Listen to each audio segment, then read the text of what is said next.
Leaders of the Asia-Pacific Economic Cooperation economies met in Bangkok, Thailand on Friday to discuss ways to promote sustainable development and facilitate trade and investment. A Turkish scholar spoke positively of the APEC's role in trade facilitation and economic cooperation. APEC itself is a representative of economic globalization.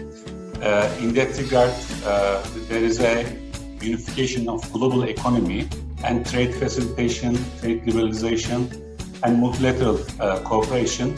These are the key assets that APEC developed so far. So this year's summit is very important to confirm these principles and rules developed from the beginning of the APEC history. The Bangkok meeting is the first in-person gathering of the APEC economic leaders since 2018.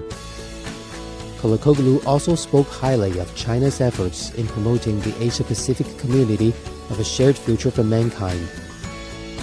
Usually China is adopting very productive stance to promote further integration in the Asia-Pacific zone. We can say that these principles for multilateralism and also building a joint economic future for all in the Asia-Pacific region are key principles and basic needs what we need to join Asia-Pacific market and join the Asia-Pacific community in general.